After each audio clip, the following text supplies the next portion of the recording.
Hello, my name is Michael Steiner. I am responsible for the Panamera at Porsche. Today I want to introduce you to our latest model, the Panamera S Hybrid. I'm sure that the driving demonstration for the press here in the Salzburger Land will prove to you that the Panamera S Hybrid can do everything you expect from a typical Porsche. And with fuel consumption figures that you wouldn't credit a Porsche with. That's precisely why I'd like to challenge you to a little fuel consumption competition.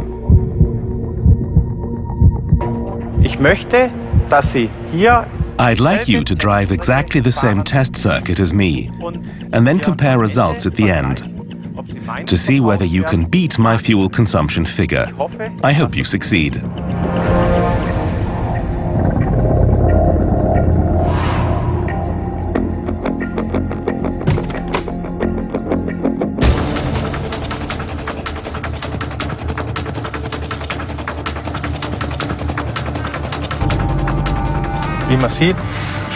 As you see, we're driving the first few meters on electric power alone. I'm monitoring the e-power meter so that it doesn't reach the limit and cause the engine to start unintentionally. So the engine has started for the first time at 1.6 kilometers.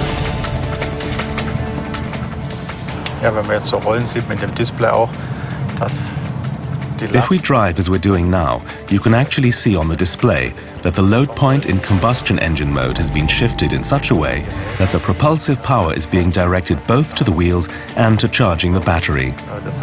That means that the engine is running at a somewhat higher load than it needs for driving alone and is charging the battery.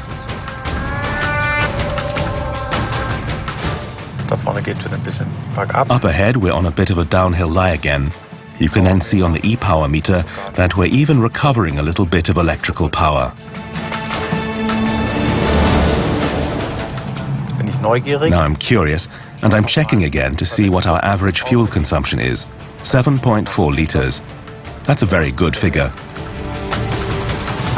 On the outskirts of the town, you can always manage to sail a bit, namely drive without engine power.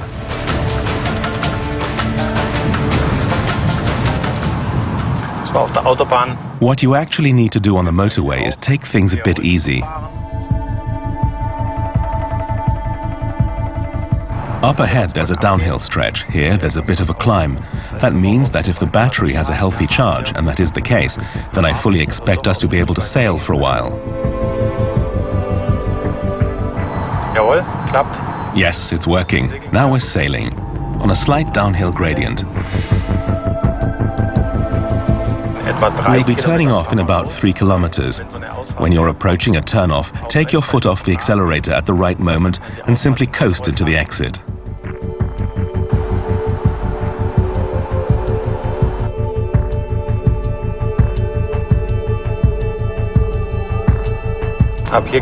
It's uphill from here. Don't lose heart.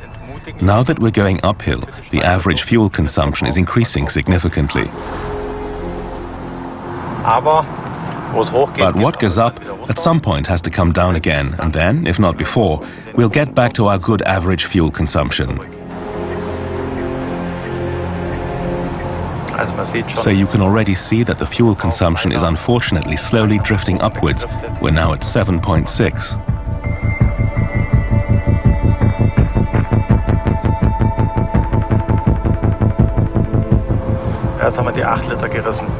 Yes, now we've broken through the 8 liters mark. Well, okay, don't give up. Hang in there.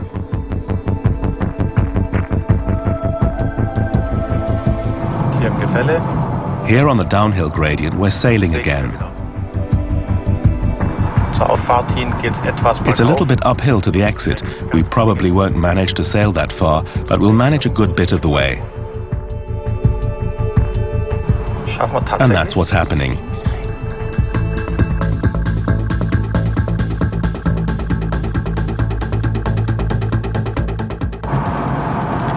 In addition to driving the hybrid, we can of course enjoy the view here as we drive down into the Salzburger Land. We're still heading downhill, giving us the opportunity to sail on a bit further.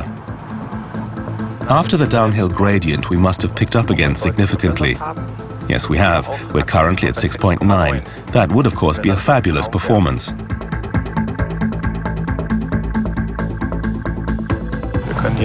Here we can again press the e-power button and then drive on electric power for a while after the turn-off. So if we drive carefully, there's a chance we'll arrive with 6.9.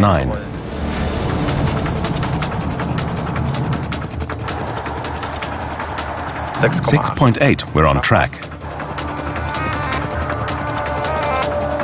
We're at 6.9 at the moment. It cost us another 1/10 of a percentage point. Perhaps we'll get it down by the car park after all. Rechts abbiegen in die Zielstraße. Here it is, our target.